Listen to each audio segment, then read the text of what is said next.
Hey, hi there, French vinyl addict coming out on another video. In today's episode, I will be talking about 10 records I grew up with.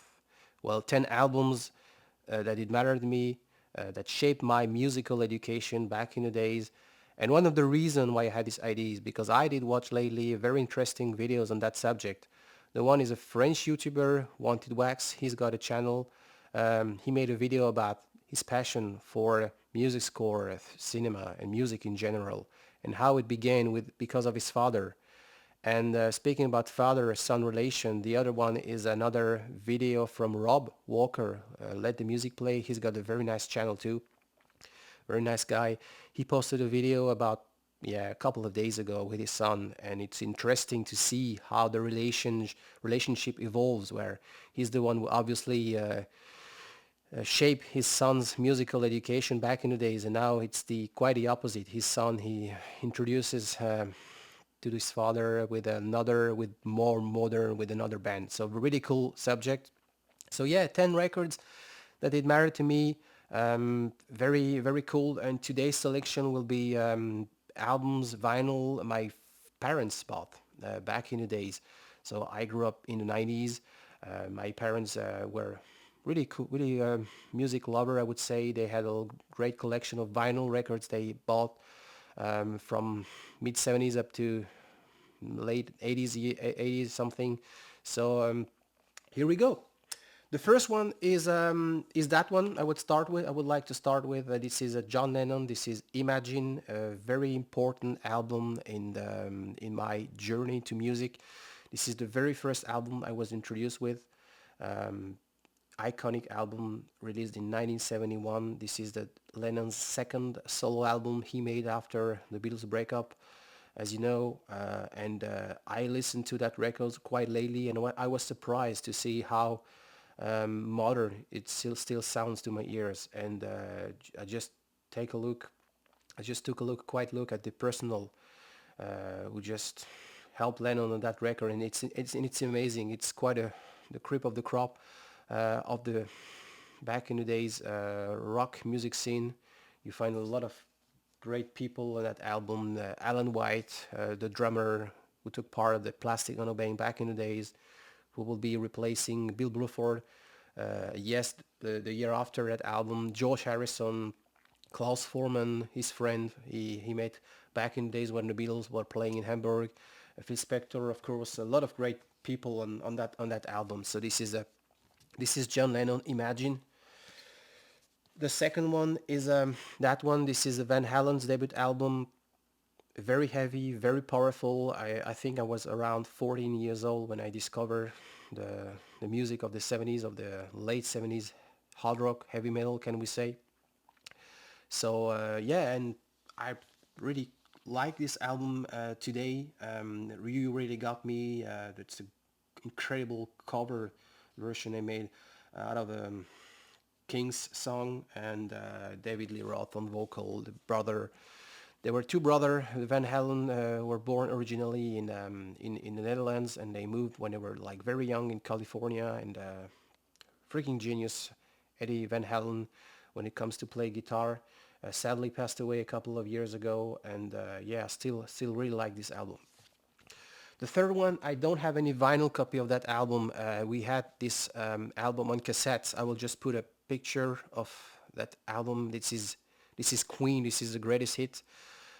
I think I listened to that cassette like a zillion time. I knew every nook and cranny of the Queen songs on that cassette. This is the greatest hit. I think it was first published in 1981 something. This is the first part of Queen's career. You can find a lot of great tracks on that cassette. Killer Queen, Bohemian Rhapsody, We Are the Champions, and just to name a few. And I was probably like 9 or 10 years old when I first discovered Queen. Back in the days, they were just releasing the Made in Heaven album. They published, I think, a couple of years after Mercury passed away. So it were like a trend, Queen in 1995 when Made in Heaven came out. So people got interested to what Queen made, and it was years before the latest movie came out, Bohemian Rhapsody.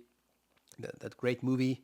That came out like 4 years ago something. So the next one is another very important album that it mattered to me back in the days. This is Pink Floyd. I Wish You Were Here. My father bought this copy, I think when it was released in 1975, and this is the album I was first introduced with, the music of Pink Floyd. I had no idea back in the days. I was like 14 years old. I was into Queen, Jimi Hendrix, and I had no idea about underground scene of London, about prog rock, about any psychedelic. I had no idea, and I discovered that album, and I fell in instantly in love with the atmosphere. The first track on that album, "Shine on You Crazy Diamond" Part One, I taped, and it was fun because I could listen to that song on my way to my school because I was biking and it took me like 20 minutes something, so I could enjoy entirely the first track every time I went to school on bike. Another one is another record, I think also released in 1975. This is Queen. This is Night at the Opera. Uh, Incredible album. I think one of the best ever when it comes to rock album.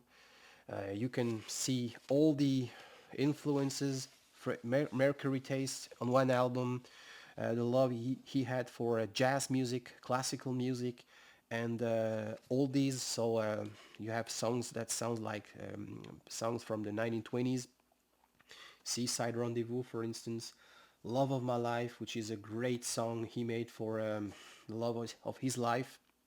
I don't have the name that pops in my head, and in my I'm in love with my car. Roger Taylor has a great voice too, and I really like the songs where he took the leading part in vocals as well.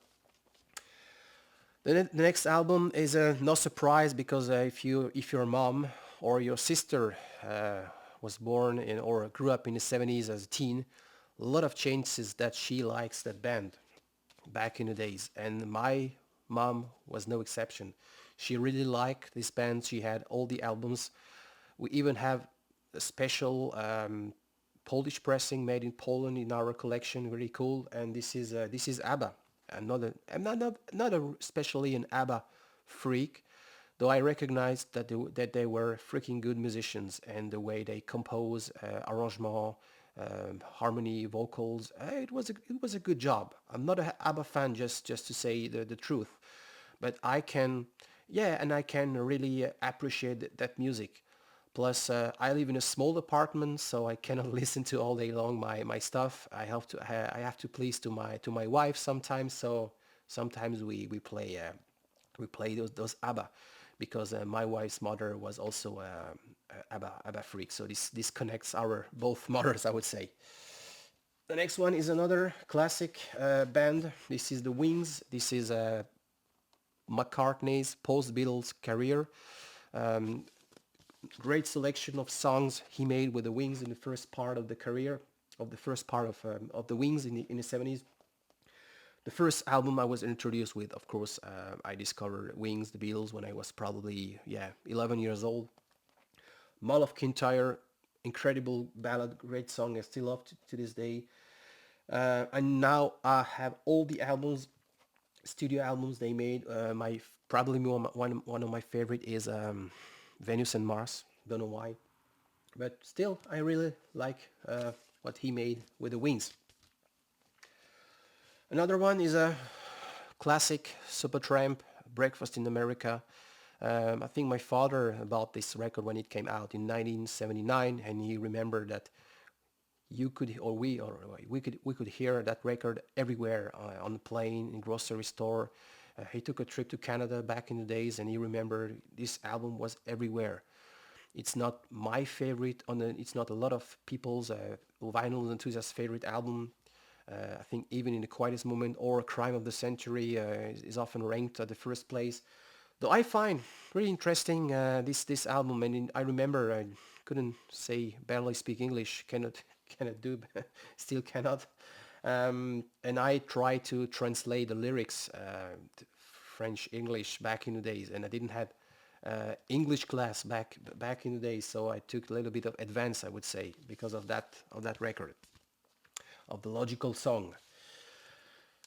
Another one, powerful, great album, 1979 as well. Something very different than Supertramp. People from Australia. The last album they made with Bon Scott, as you know, he passed away in February 1980 in a very stupid situation in London. This is the final album he made with AC/DC, Highway to Hell, and what a great production! What a great side one. I think I know every nook and cranny of that album. Highway to Hell, Girls Got a Rhythm, Walk All Over You. Great, great album. And I was so in love with that album. I bought back in the days the cassette. They made a Live in Paris movie, and you could see some sequences between the songs with Bon Scott driving a Porsche on the ice and with a Walk All Over You. It's amazing. It was one of my first musical shock when I was 14 years old. After discovered Beatles, Jimi Hendrix, I bought every albums on CD back in the days because I was so amazed by this band, AC/DC. And last but definitely not least, this is the Beatles. This is the Red Album. This is a French press copy. I think my mother bought that copy, or she was gifted that copy, I guess, in the early 80s. This is a repress from 1978. This album got me hooked into the Beatles. I was 11 or 10 years old back in the days, and I was asking, hey, what is that band? And my parents said that's the Beatles. And at the same times, you had this anthology series that came out on TV. So I had a chance to discover how great this band was, and I instantly fell in love. So I bought all the albums on CD. Now I have on vinyl, and this was really that albums. This copy I'm holding. That's my passion with the Beatles starts with that copy. So yeah, I hope you guys enjoyed. And how about an idea? Could be a nice idea for a new thread. The albums you grew up with that brings you back in time. I was talking about my parents' selection, but feel free. You can. They have no rules. Any format accepted. Could be reel-to-reel, cassettes, vinyl, CD, albums you bought or you receive as a gift for birthday or Christmas, or albums you always wish you had and never could. Yeah, could be a really nice idea. Hope you liked it. Thanks for watching and stay tuned for the next chapter. Bye bye.